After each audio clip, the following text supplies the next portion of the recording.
I have been wanting to film this video for a long time, but have been nervous to do so. To call a fragrance a masterpiece is a pretty big deal, and everyone's idea of what a masterpiece is different. So what you're going to hear about in this video is 15 fragrances that I have picked from a pretty sizable collection that I have that I consider to be a masterpiece. Part of the reason that I'm nervous about filming this is because I am worried I left something important out. So I reserve the right to film this as an episode 1 or a volume 1 of a masterpiece video series, maybe, noting that there will likely be other fragrances at 3 a.m. in the morning that I'll go, oh my gosh, I should have included that in the video.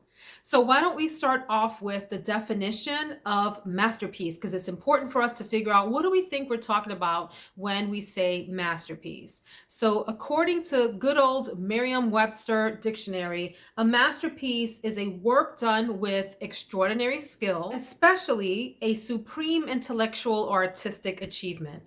So I'm going to lean on that artistic achievement piece because the extraordinary skill part, none of us really know. Most of us that are out here reviewing fragrances, for the most part, have never watched an actual perfumer do their work. We've never seen a fragrance being put together. We just don't understand the skill that goes behind it. We think we do, and we say things like, oh, this fragrance is really well blended, or this was nicely done. And it's really just our way of saying that we like it a lot, or we think it smells pleasant, whatever criteria we're using to make those statements.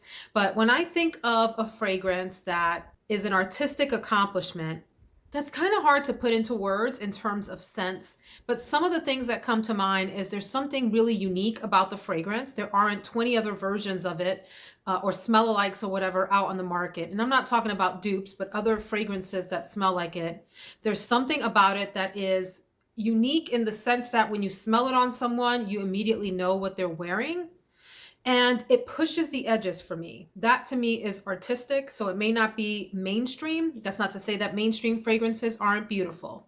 So let's play with that for this episode 1. Let me also say that these aren't necessarily my top favorites. I do have a top 10 list that I filmed in December of 2021, and I will link it below for you if you're interested. You'll hear about some of those on this list, but there's not a direct one-to-one. I love, love, love those fragrances that are in that video, and I love or really, really like the ones that I'm going to mention today, but they're different. There's a little bit of overlap. You'll see a few of the same. So I'm going to start off with a fragrance that's a little controversial because some people really either don't like this, they just don't get on with it, or they don't see the big deal about it. But I do. The minute that I tried this, I thought in my head, this is a masterpiece. That's actually the impetus for this video that started way back when I purchased this, which was a while ago now. And it's L'Autre Oud from the Maison Lancome line. I have tried a lot. I would probably say a good 25 to 30 oud and rose kinds of fragrances. They're really popular on the market now. But there is something extra special about this particular composition. It has myrrh in it, and it also has this cypriol oil, which gives it this like background earthiness that I think is just beautiful. There's patchouli and a mossy notes in it as well, but they're all so like low key, really in the background, and just giving this composition some complexity beyond just your rose oud combination. And I would say it's more rose than oud, definitely like a woody kind of an oud, a Western oud, as some of us like to say in these reviews, not your like really pungent barnyardy kind of oud, very much on the woody end. It's just divine. It reminds me of church incense in a way that I think is just glorious. So this is masterpiece number 1, L'Autre Oud. Next is one that we hear about a lot, and perhaps you'll disagree with me that it belongs in this category because since it came out, there have been others that smell like it, but this one is still very special to me, and it's Kilian's Angel's Share. First of all, the bottle design is just amazing.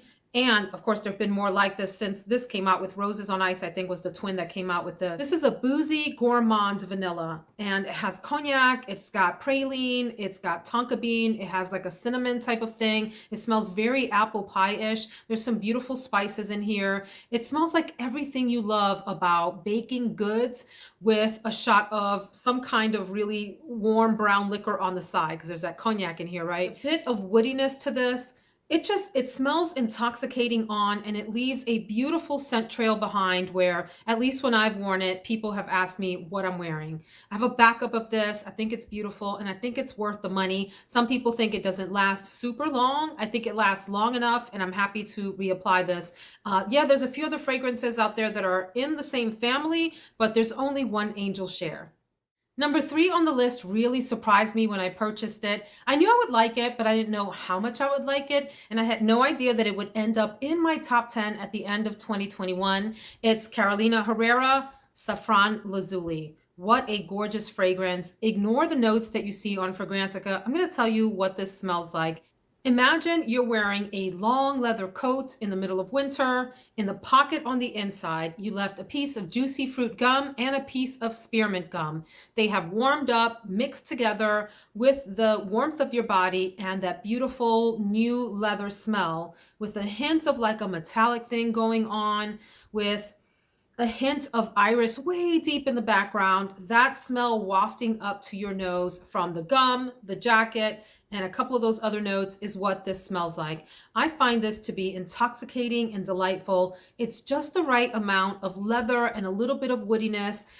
For me, I love leather as a note. I know many women are not into leather. This is to me one of the more sophisticated soft leathers in a fragrance, and mixed so beautifully with those two gum notes.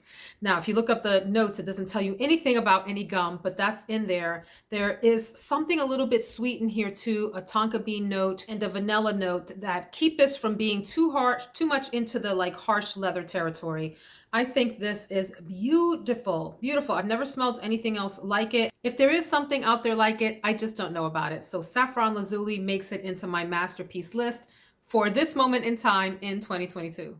The next fragrance is one that's gotten a lot of love on YouTube, and with good reason. It is like the ultimate summer goddess fragrance. It is Soleil Blanc. I have the Eau de Soleil Blanc, which is also lovely, but I'm talking about the Soleil Blanc, the Eau de Parfum. I only have the travel spray. I need to go on and buy a full bottle of this. I do have a nice dupe for this, but I need the full bottle. So this fragrance is coconut and tuberose and creamy, just beautifulness. It's everything you want the summer kind of thing to be. It's like the most glorious resort smelling fragrance ever, right? Oof, when I smell this, I picture a full on like white dress or white linen suit in the summertime with a beautiful straw hat on. I picture white buildings around. I picture like Santorini in Greece, that kind of look. There's something just so elegant about this. It's airy at the same time that it's creamy, which is interesting. It's not like heavy and dense, although it does have substance to it. It has presence and it has weight, but it's not like a winter heaviness. It's a summer heaviness, a summer weightiness. I don't know, there's just something so spectacular about this. There's amber and tonka in the base of this that actually like anchors this fragrance, but there's no denying that the beauty of Soleil Blanc comes from that creamy coconut tuberose ylang ylang combination that is second to none and easily recognizable when you smell it on others. Love this. Need to get a full bottle and stop being cheap. I need to just buy the full bottle. Spectacular fragrance. One really addicting fragrance that is gourmand and does what it came to do so well that it deserves a place among this year's masterpieces. It is Coffee Addict from Theodoros Kalotinis. Beautiful coffee fragrance. No denying that this smells like a beautiful cup of espresso with some chocolate and some caramel nearby. There's some vanilla in here. It's just so realistic to coffee and ooh, something super gourmand, delicious, ooey gooey, like an ooey gooey caramel in here that I really love. There's something cozy about this for the winter. It's just done so well and not in a synthetic or trying too hard kind of a way. It's like just the right amount of trying, which I would imagine is a hard thing to pull off in a fragrance. You can go too far in the deep coffee direction or just not hit it at all. But the fact that there's also that caramel and that sweetness in here make this a very wearable fragrance year round, but particularly gorgeous in the fall and winter. Another gorgeous summertime fragrance that for me is in the masterpiece category because I feel like there's something so beautifully artistic about it. It does have a fragrance out there that smells like it, Virgin Island water, but there's enough difference that I feel like this is its own unique thing. And it's Simone Andreoli Malibu Party in the Bay. Oh my goodness. Lime, coconut, rum, a little greenness.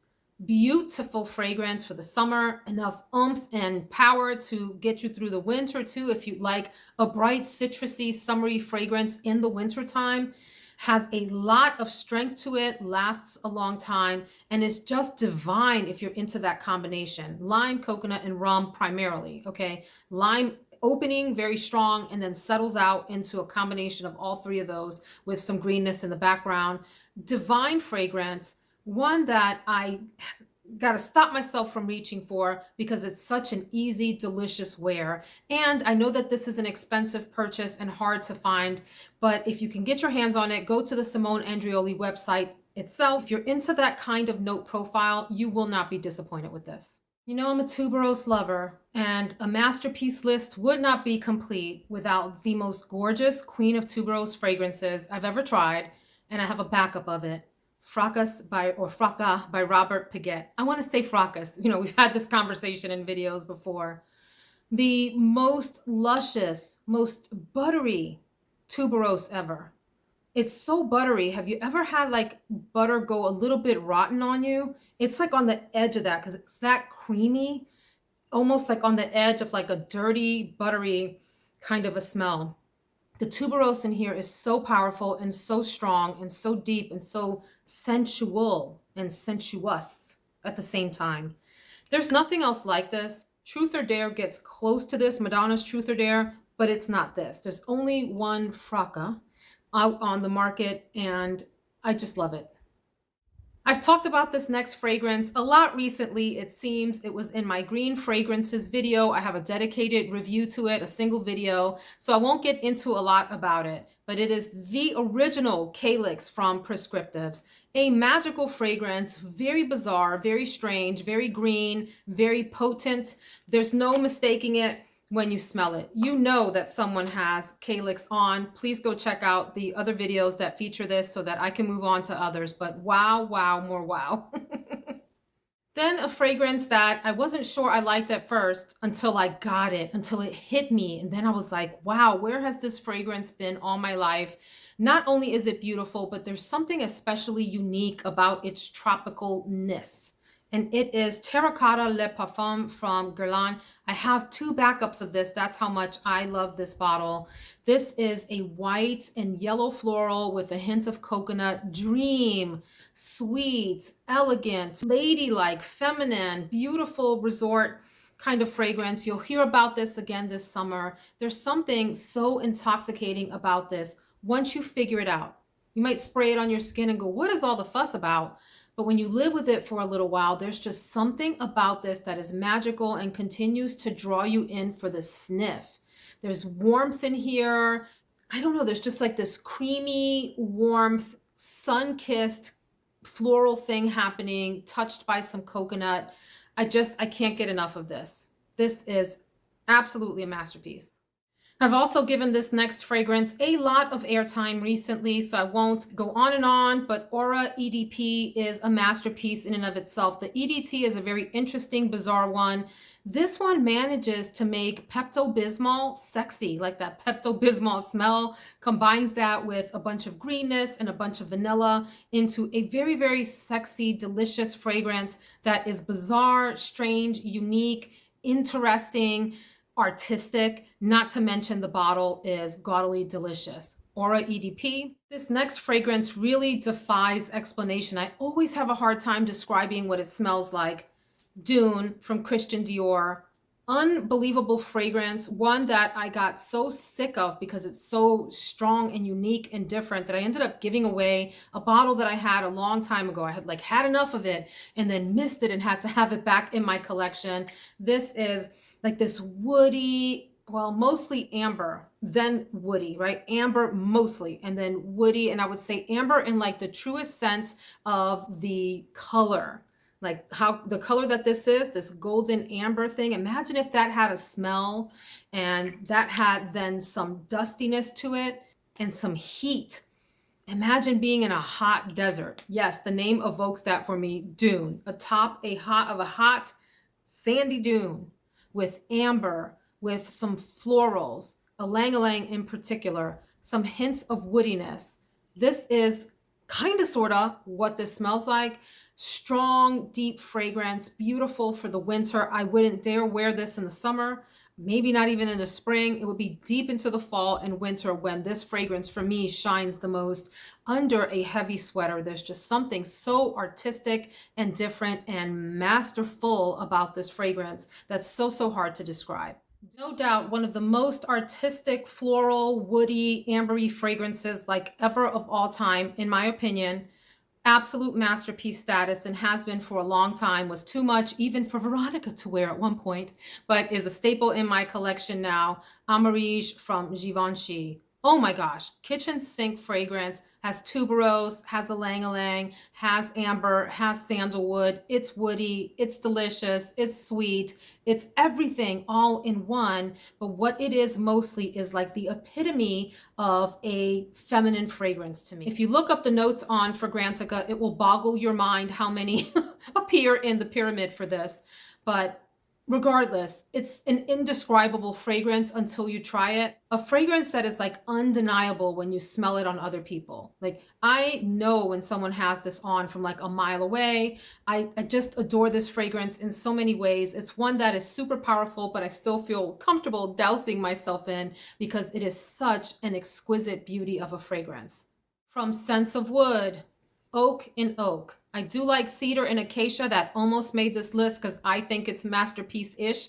But this one on my husband is the winner, chicken dinner. On me, it smells fantastic too. There's something very warm and intoxicating about this. Absolutely oaky. If you've smelled oak as like someone turning a piece of oak wood. My husband turns wood. He makes bowls and vases as a hobby on the weekends. And when he works with oak, the smell coming from his wood workshop is divine. This has some tonka bean in it. It has some patchouli, a little bit of earthiness, a little bit of incense as well. But through and through, this is like a pure, warm, delicious, intoxicating oak smell that I can't get enough of. It doesn't project far and it doesn't last the longest. And it really just doesn't matter because it's that exquisite of a smell that I just can't get enough. The photorealisticness of this as an oak fragrance.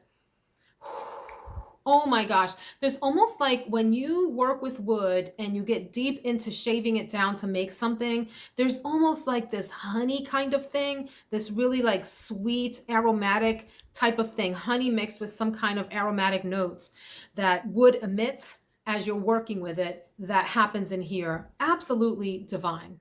I call this one my rich girl fragrance, and I don't say that lightly because if you watch me, you know how much those kinds of phrases kind of bother me when it comes to perfumes, because what does a rich person smell like? I mean, have you been around a bunch of rich folks and do they smell a particular way? No, they do not. I have, and no.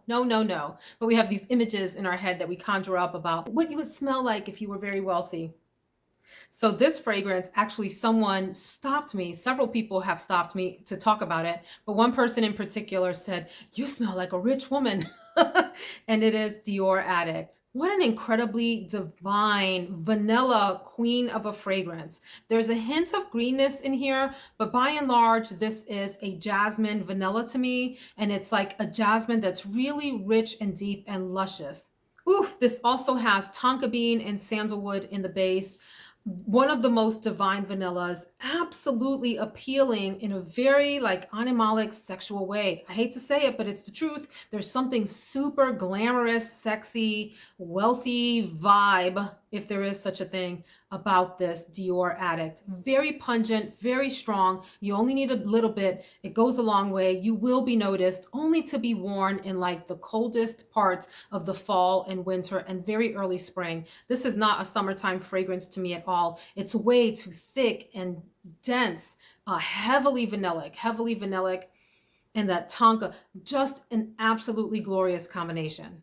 This next fragrance is just beyond for me. And I have my friend here on YouTube, Richard Kikot, to thank for it. He sent me a decant. I fell in love and had to have a full bottle. It is Shamal from Nobile 1942. This is what sent me down the Nobile rabbit hole, where I felt like I wanted to try the entire line. I ended up purchasing Malia out of this line here and did not care for that very much. It's for sale on Mercari if you're interested. And I since have purchased probably 6 or 7 other Nobiles, some of which have been great hits and others which are just okay. But this Shamal, can we talk about it? This is the king of aromatic, spicy kinds of fragrances. And I say king because to me, this leans masculine. I am happy to wear it. I think it is one of the most interesting and unique fragrances I've ever laid my nose on. Imagine aromatic spices out of a kitchen, like your tarragon and thyme and other savory kinds of spices, spices that you might put together on meat with a really strong, like green apple note and some woodiness. That's what comes out of here. I even talked about this smelling a little bit like recaito, which is this delicious Spanish paste that you put into stews. You can put it on meat, you can put it in your beans, all that stuff. Really, really delicious, very aromatic, has cilantro in it and a bunch of other spices. Yes, there's something so absolutely intoxicating about Shamal. If you like predictable fragrances, if you like fragrances that smell mainstream, this ain't for you. If you prefer an artistic fragrance that's really strange and different, Shamal might be just for you. There's some incense in here too, and I just love this blue bottle. This is beyond for me, okay? 10 out of 10 in my opinion. But a 20 out of 10 fragrance. You know, I didn't really want to rank these, but if I have to put something at the top of masterpiece status, I don't know that it's this next fragrance, but for the sake of making a decision for this video, darn it, I'm going to go with this one. It is, again, from Carolina Herrera, the Confidential line, like Saffron Lazuli, same line, but this is Sandal Ruby. Ooh, I love this so much. I immediately got a backup of it, and now it's very hard to find. My husband is crazy about this fragrance. We have fought over it, putting it on his shelf, on my shelf. It's officially on his shelf, but I use this too.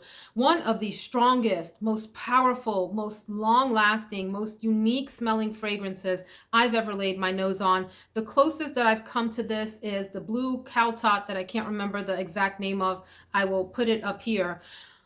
This is a cinnamon and patchouli and sandalwood and deep, warm, spicy bomb of a fragrance. There's a little hint of earthiness in here too. I can't get enough of this. It is strong and powerful. You really need to be in the mood to wear it, but if you are, it is a glorious, glorious, really deep fragrance that owns the room. This is its own personality. There's nothing else out there that I've smelled like this, with the exception, like I said, of that Caltat that comes kind of sort of close to it, but doesn't touch this. And I love that one too, by the way. Worth every penny if you can get your hands on it, and worth every penny if you like really strong beast mode fragrances that project and have that really strong, like cinnamon, warm, spicy, all enveloping, like all owning every corner of the room kind of a fragrance. So that concludes my list of masterpiece fragrances. Would love to know your thoughts. Which of these do you believe absolutely belongs on the list? And I'd love to hear from you. Is there a fragrance that comes to mind when you hear the word masterpiece that you just can't get enough of, that you think is special, artistic, and unique? We're not just talking about great fragrances. That's a different conversation. We're talking about artistic beauties in perfumery. Would love to hear your thoughts in the comments. Thanks so much for joining me, and I will see you in the next video. Take care, my friends.